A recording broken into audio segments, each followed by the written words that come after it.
Enfoque. A lusofonia em foco. Bem-vindos a mais um programa Enfoque pela Rádio Transforma e pela Revista em Comunidade. Hoje nós temos o prazer e a honra de receber o deputado José Gusmão para falar conosco sobre a crise portuguesa, todo essa situação mundial que está deixando a gente um pouco incomodada. Mas antes da gente começar a nossa entrevista, como de costume, eu preciso pedir a você que nos segue, que curta, que compartilhe, que ative o sininho das notificações para que o YouTube nos considere relevantes, importantes e ajude a gente a aumentar o nosso alcance e continuar o nosso projeto. Muito obrigada a todos e todas e muito obrigada especialmente a você, deputado José Gusmão. Eu gostaria que, Henrique, prazer para nós ter você. Bem-vindo à Rádio Transforma. E a Revista em Comunidade. E à Revista em Comunidade, claro. Henrique, passo para você começar. Eu gostaria que apresentasse José Gusmão, de uma maneira... O nosso eurodeputado, eu creio que apresentei, mas eu gostaria que ele mesmo falasse para nós o que é o mais importante, como ele se vê nesse momento, nesse cenário, e qual o projeto que agora o ocupa especialmente. Ok, portanto, eu atualmente no Parlamento Europeu trabalho em 4 comissões, a Comissão dos Assuntos Económicos e Monetários e dentro dessa a Comissão dos Assuntos Fiscais. Nestas 2 comissões sou o coordenador do Grupo da Esquerda e estou também na Comissão de Emprego e Assuntos Sociais e na Comissão de Liberdade e Assuntos Judiciais. A LIBE. Para além disso... Desculpe, sua formação é em economia, não é? Eu sou economista de formação, sim. E sou também já agora coautor do blog Ladrões de Bicicletas, que é um espaço de reflexão de economistas à esquerda de variadas correntes de pensamento. Aqui no Parlamento estou também nas delegações interparlamentares com os Estados Unidos, da União Europeia Estados Unidos e da União Europeia Eurolat, ou seja, América Latina e Caribe. Finalmente, sou ainda co-presidente do Grupo Interparlamentar da Deficiência, ou seja, de um grupo de deputados de várias comissões que trabalha as questões da deficiência. Neste momento, os relatórios mais importantes que eu tenho em mão são o relatório da revisão das regras de governação económica na União Europeia, que é provavelmente o relatório mais importante que iremos discutir neste mandato no domínio das questões económicas. É um relatório que parte da constatação já muito tardia de que as regras de governação económica na União Europeia não servem, estão caducas, nem é bem caducas, nunca serviram. Aliás, os momentos em que a política económica na União Europeia foi menos má foram os momentos em que essas regras foram suspensas. E isso diz qualquer coisa. Na Comissão LIBE estou com outro relatório, um relatório sobre a corrupção, onde eventualmente poderemos vir a ter alguns avanços, embora esteja por definir se o relatório irá suficientemente longe naquilo que me parece ser o grande problema da corrupção na União Europeia e nas economias desenvolvidas em geral, que é o problema das portas giratórias e outras formas de promiscuidade entre o poder económico privado e os poderes públicos. Na Comissão de Emprego e Assuntos Sociais tenho trabalhado várias questões, nomeadamente relacionadas com os direitos do trabalho, ao nível do trabalho de plataformas, ao nível do teletrabalho e do direito a desligar, e também sobre sobre as áreas sociais do Fundo Social Europeu, a questão dos cuidados, a questão da saúde mental, e também a questão da deficiência, porque fui relator da posição do Parlamento Europeu sobre a estratégia para a deficiência.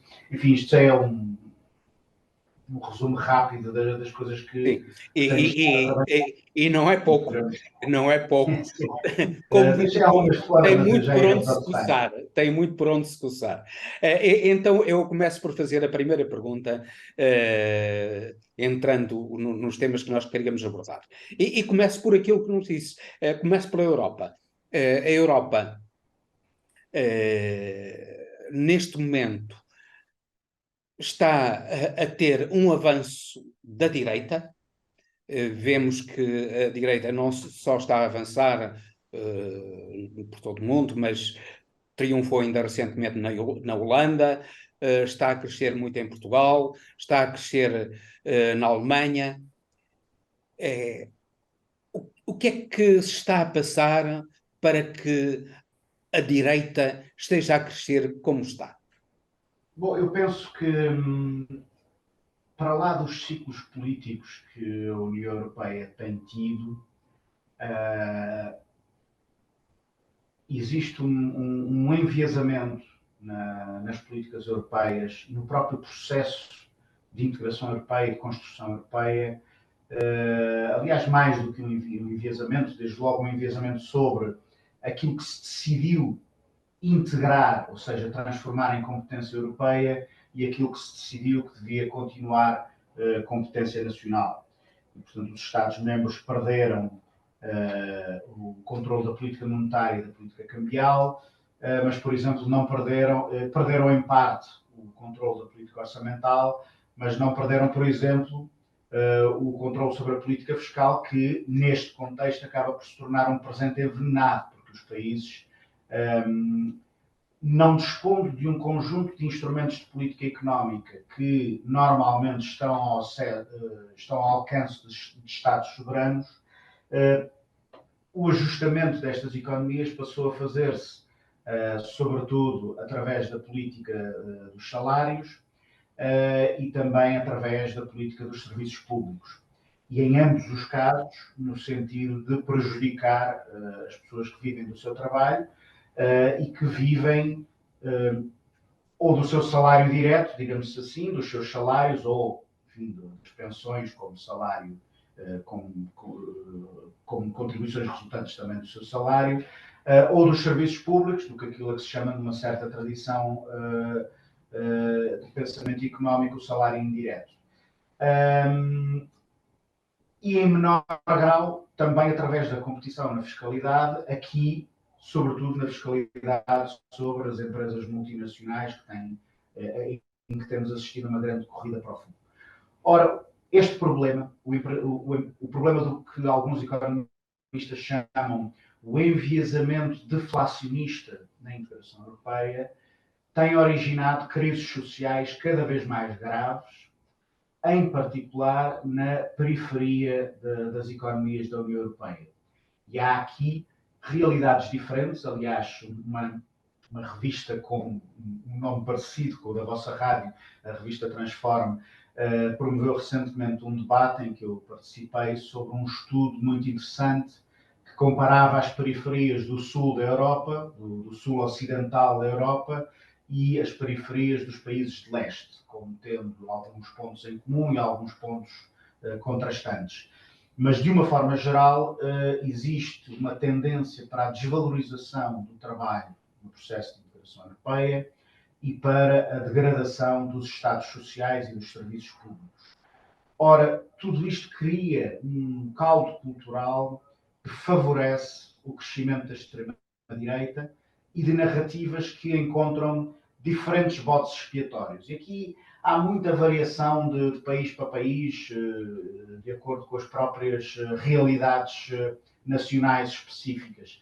Mas eles têm em comum a tentativa de proteger este modelo económico neoliberal, encontrando culpados noutros setores da sociedade, sejam os imigrantes, sejam as minorias, muitas vezes nem são minorias, por exemplo, também as mulheres ou a chamada ideologia de género, ou seja, cria-se um conjunto de espantalhos para desviar a atenção e para, de alguma forma, canalizar o descontentamento social para qualquer lado que não seja a contestação do poder económico e de um modelo de integração europeia que o favorece na relação com o trabalho.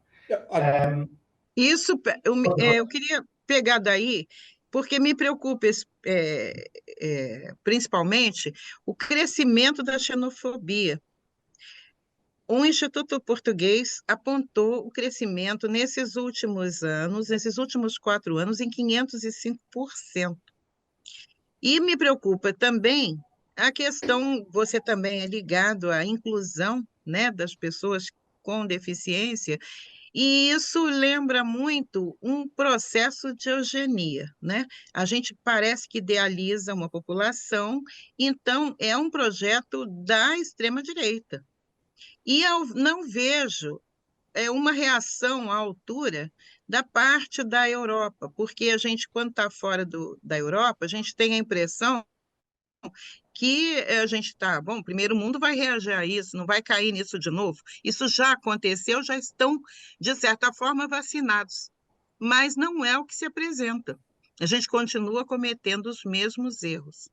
Como é que você vê esse processo e o que é que a esquerda pode fazer para confrontar isso?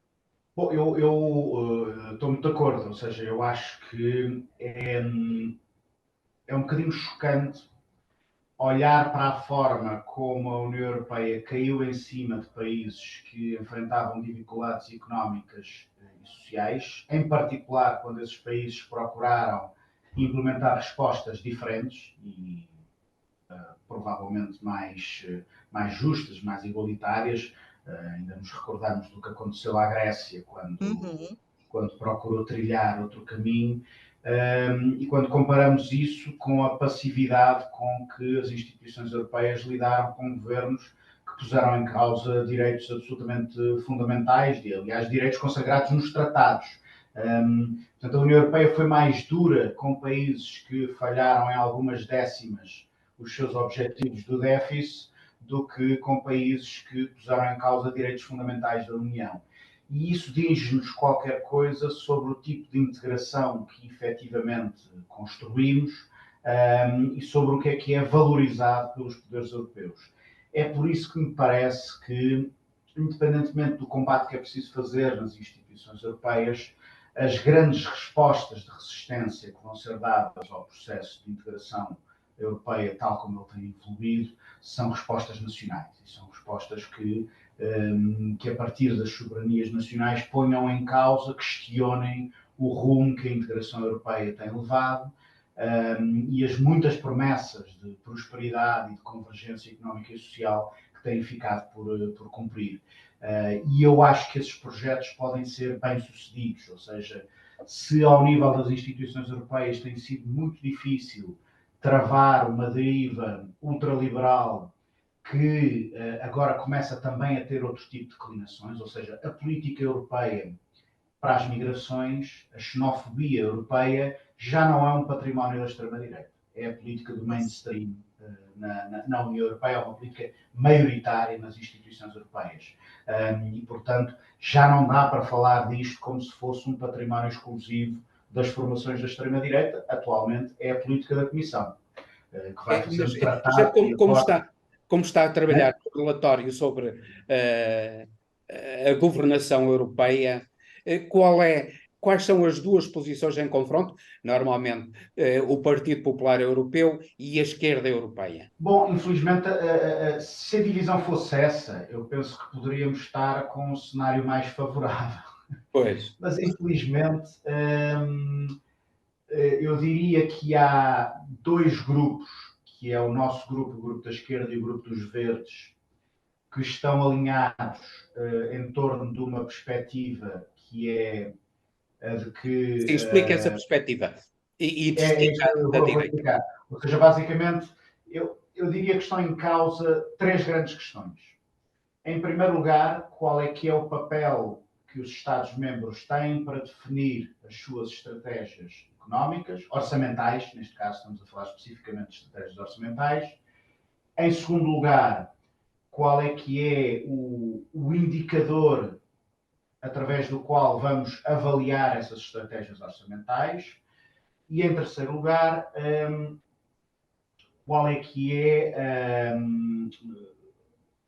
quais são as regras em que podemos acordar que são comuns a todos os Estados-membros, ou se não trabalhamos essencialmente por regras, trabalhamos através de outras formas de avaliação. Indo por partes. O que a Verde e os esquerdos e os verdes têm defendido é basicamente que os Estados devem ter um grau bastante grande de flexibilidade na definição das suas próprias estratégias económicas, quanto mais não seja porque isso é a única coisa que é compatível com o respeito pelas democracias nacionais. Temos batido pela ideia de que os critérios de avaliação dessas políticas devem estar essencialmente centrados nos grandes indicadores das contas públicas, nomeadamente o déficit de dívida pública, ao passo que a proposta que está em cima da mesa é de olhar apenas para o lado da despesa, e existe aí um enviesamento ideológico muito importante, ou seja, porque existe a pressão para que o ajustamento orçamental, por exemplo, de economias sobreendividadas, se faça através da despesa, portanto, através do corte em serviços públicos. E um terceiro ponto tem a ver com se estas regras de governação económica vão ser regras abstratas e universais e iguais para todos os Estados-membros, ou se, pelo contrário, vamos ter um regime em que existe um enorme arbítrio da Comissão para impor trajetórias de consolidação aos Estados-membros, numa lógica muito semelhante à que foi a dos programas da Troika, com a agravante de estarmos a falar de regras que são permanentes, ou seja, não estamos a falar de um período extraordinário em que uma economia é submetida a um programa de ajustamento, e não estou a dizer que isso fosse uma boa ideia, como se viu, não foi uma boa ideia. Estamos a falar de criar esse tipo de poder para a Comissão de forma permanente. E, infelizmente, esta posição é a posição que tem neste momento o apoio quer dos socialistas, quer da direita, quer dos conservadores, e depois existe uma divisão dentro do grupo dos liberais, e existe também uma parte dos socialistas que não está muito entusiasmada com esta proposta. Mas neste momento o que está em cima da mesa, pelo menos ao nível das posições oficiais dos grupos, é uma mudança das regras de governação económica para pior, quer no sentido da liberdade que é dada aos Estados-membros para escolherem o seu próprio caminho, quer do ponto de vista da capacidade da Comissão Europeia impor programas de ajustamento com as consequências económicas e sociais que nós conhecemos. Mas, enfim, este processo negocial ainda não está terminado, mas é um processo que nós estamos em que eu, particularmente, estou a participar com muita preocupação. Mas nós temos aqui em Portugal, agora voltando-nos para Portugal, e é algo de comum a toda a Europa. Nós temos um problema grave no que toca à saúde pública. Estamos com problemas gravíssimos no Serviço Nacional de Saúde, e esses problemas, tanto quanto nós sabemos, são problemas comuns a outros países europeus, à França, à Alemanha, nomeadamente. O Partido Popular Europeu e alguma parte do grupo socialista e social-democrata europeu é favorável ao desinvestimento público no Serviço Nacional de Saúde dos vários países, ou qual é a posição deles relativamente a esse assunto? Não é fácil generalizar, mas eu diria que há, quer no grupo dos socialistas, quer no grupo da direita, tendencialmente uma posição que vai no sentido da privatização gradual da provisão de serviços de saúde. Isso é o que temos assistido em Portugal. Há países que estão muito mais avançados nesse processo. Por exemplo, a Bélgica tem um sistema essencialmente privado de provisão de cuidados de saúde, que funciona, aliás, bastante mal, porque está como, basicamente, o Estado é o contratante de um conjunto de entidades privadas que funcionam depois em conjunção com as seguradoras. O que temos é um sistema bastante desgarrado, em que o próprio conceito de saúde pública, ou seja, de de uma política de saúde que funciona através de políticas de saúde pública, políticas de cuidados primários, rede hospitalar, etc. Tudo isso, a ideia de Serviço Nacional de Saúde, como nós a entendemos em Portugal, não existe propriamente, ou existe de uma forma muito mais parcelar e desarticulada. Noutros países, aquilo a que assistimos é o desmantelamento de serviços nacionais de saúde públicos através de uma crescente transferência de recursos públicos para o setor privado. Isso é o que tem acontecido em Portugal, está a acontecer neste preciso momento. Mas, portanto, isto funciona em processos que são muito variados nos diferentes Estados-membros. Uma das consequências, na realidade, é que, mesmo onde existe desinvestimento na provisão pública, a despesa aumenta. Aliás, uma comparação que eu acho que é interessante, porque é uma comparação que os liberais portugueses gostam muito de fazer com o sistema de saúde alemão, que também é um sistema assente em provisão privada, é muito interessante porque a Alemanha tem indicadores de saúde comparáveis com os de Portugal, só que para os conseguir gasta quase o triplo per capita do que gasta Portugal. Isto compreende-se bem, porque a saúde privada, para além de vários enviesamentos que tem na própria prestação dos cuidados de saúde, que tendem a optar, há uma pressão para optar por tratamentos mais dispendiosos e pela medicina defensiva. Existe um exemplo muito conhecido do recurso excessivo às cesarianas nas maternidades e por aí afora. É uma política que, para além de ter de custear os próprios cuidados de saúde, também tem que assegurar margens de lucro que são extraordinárias. Como se sabe, o setor da saúde é um dos setores mais lucrativos do mundo. Parece mais lucrativo do que a droga. Exatamente. Aliás, há uma declaração muito famosa de uma assessora de comunicação do Hospital da Luz Saúde, que disse que a saúde era o segundo negócio mais lucrativo do mundo, a seguir ao negócio das armas, o que é ilustrativo sobre o interesse deste setor para os privados e também da forma como estas pessoas pensam na provisão de cuidados de saúde. E eu penso que isso é um combate muito difícil e um combate que, inclusive, temos perdido dentro do próprio campo da família socialista, ou seja, a ideia de que a saúde se pode tornar uma indústria e não um direito cuja garantia tem de ser assegurada pelo Estado através de uma política solidária de financiamento, através dos impostos e de provisão pública. Mas quando Agora, tem mais uma questão. Henrique, eu pediria a você também ainda uma licença para, ainda na questão de confrontar a realidade que está se apresentando, é também a perda de empregos. Quer dizer, como é que você mantém uma saúde privada se há uma perda de empregos? Né? Como é que a gente vai resolver, como é que vai enfrentar isso? Estamos diante de um modelo em que a inteligência artificial vai roubar vários empregos, ou seja, o quadro de desemprego tende a piorar. Como é que se pode apostar em saúde privada, em educação privada, em modelos privados para a população quando há esse decréscimo no quadro de trabalho? Bom, eu penso que a privatização das funções sociais do Estado em geral e da saúde em Portugal, em particular, vai levar a um aumento da despesa com saúde e mais tarde ou mais cedo, à medida que esse aumento da despesa se torna incomportável, vai começar a levar a restrições ao acesso.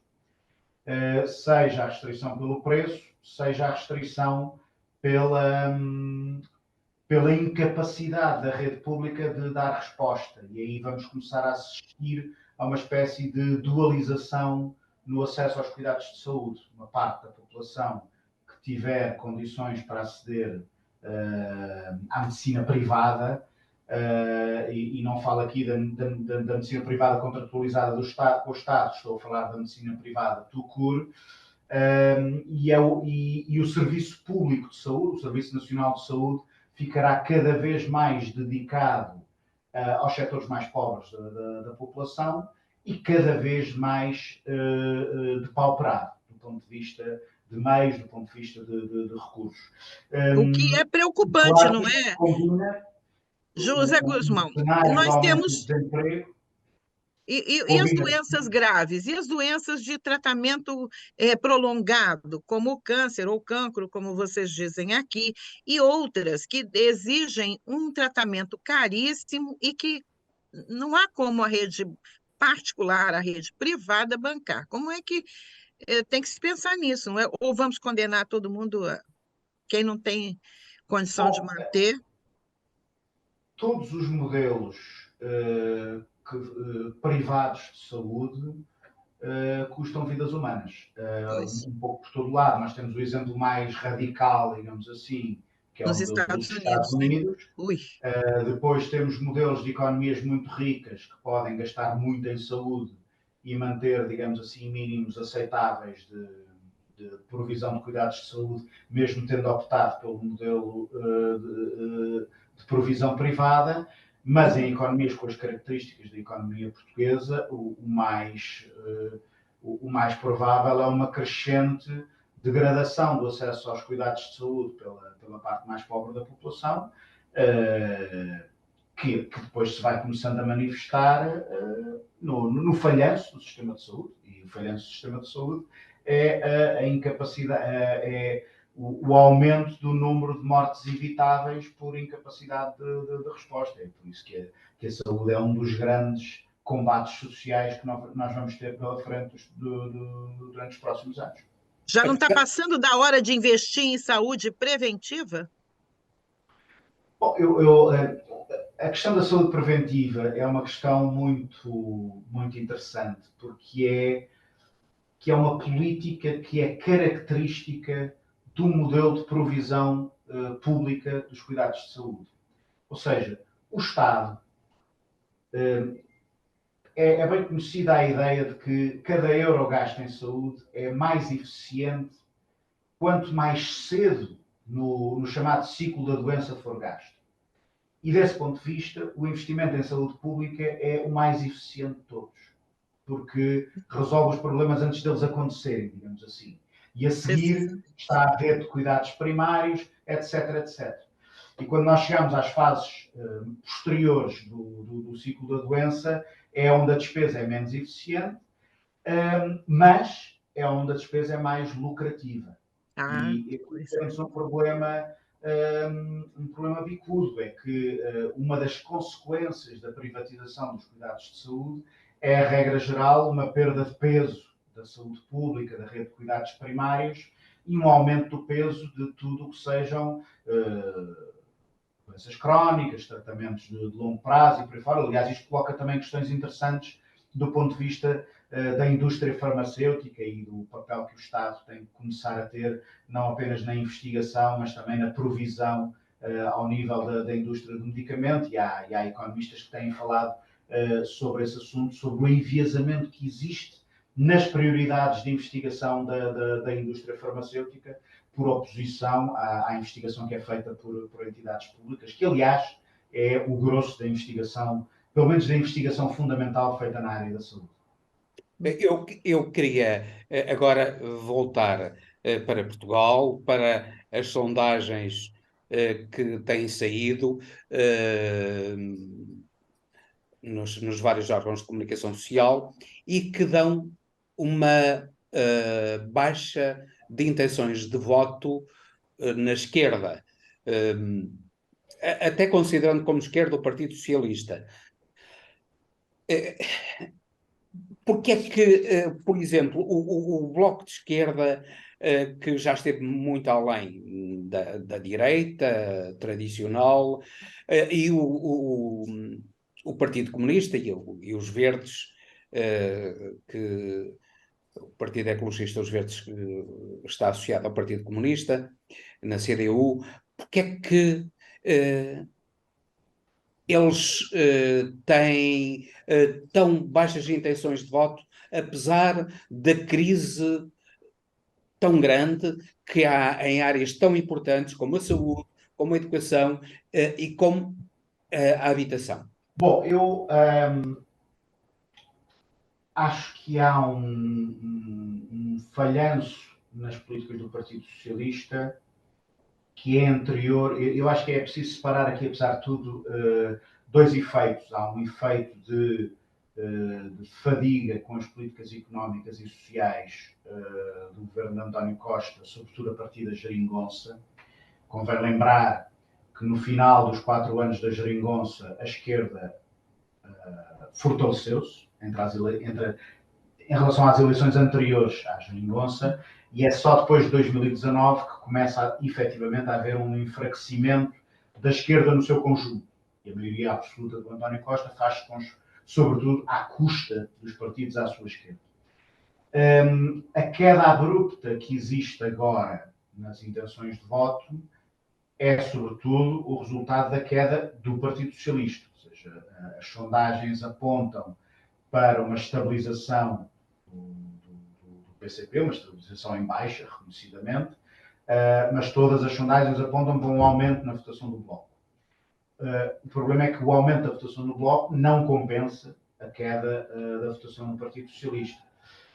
E aqui penso que pesam os efeitos das escolhas económicas e sociais que têm sido feitas pelo Partido Socialista, a vários níveis, na política social, na política para a educação, na política para a saúde, mas pesa também o impacto desta crise judicial. E aqui eu penso que haverá todo um rescaldo a fazer deste processo.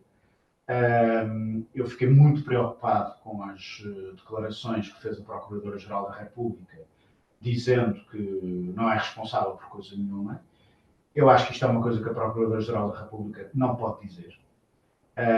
Eu acho que o poder político deve abster-se, não pode interferir com o poder judicial, mas o princípio da separação de poderes também diz que o poder judicial não pode interferir na política. E quando o poder judicial provoca uma crise política com as consequências a que estamos a assistir, tem que o fazer tendo como base investigações muito bem fundamentadas e com uma enorme massa de prova, e o mínimo que se pode dizer é que até agora não vimos nada que o justificasse.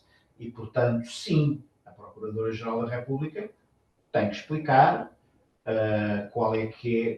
quais são os fundamentos. Desculpe, ela considera-se irresponsável, mas nós consideramos que ela é responsável e muito responsável pelo que aconteceu. Pois, como é evidente, quer dizer, eu não quero pronunciar sobre como é que esta investigação vai terminar.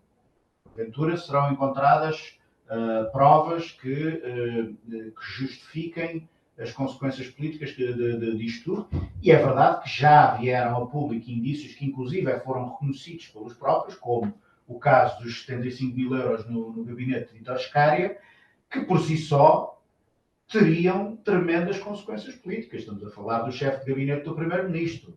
Aliás, para ser muito franco, só esse facto seria suficiente para forçar uma demissão do primeiro-ministro. No entanto, isso não justifica que o Ministério Público avance para uma investigação e para a implicação pública de um governo inteiro e de um primeiro-ministro com uma base de prova tão frágil como a que veio a público. Eu não sei se há, obviamente, informações para lá disso. É que se houvesse, não acha que se houvesse uma prova mais sólida, que era essa que devia vir a público e não uma referência a conversas entre terceiros? Eu penso que o que todos esperávamos das declarações da Procuradora-Geral da República era que ela nos, digamos assim, que nos assegurasse que esta investigação tem uma base de fundamentação muito forte e que não se irá repetir o que já aconteceu no passado com responsáveis políticos, diga-se de passagem, de vários partidos diferentes, sobre os quais se abriu investigações que tiveram consequências políticas e que depois nunca deram em nada. Existe já um longo currículo de investigações abertas que deram com os burros na água, que em muitos casos nem sequer foram a julgamento, não deram em nada, e que nos obrigam a pensar em todo o nosso sistema judicial. Pois, O problema pode não estar mas apenas com no uma Ministério consequência. Público, pode estar... É que essas investigações tiveram consequência para os visados, para ex-ministros, o Miguel Macedo e outros, tiveram graves consequências para eles, mas para os procuradores que deduziram acusações sem sustentabilidade devida, para esses as consequências foram pura e simplesmente nulas. Não é? Isso é muito grave na justiça portuguesa, que os políticos sejam responsabilizados pelos seus atos, mas os procuradores não tenham consequências absolutamente nenhumas a nível funcional e a nível disciplinar, eventualmente até.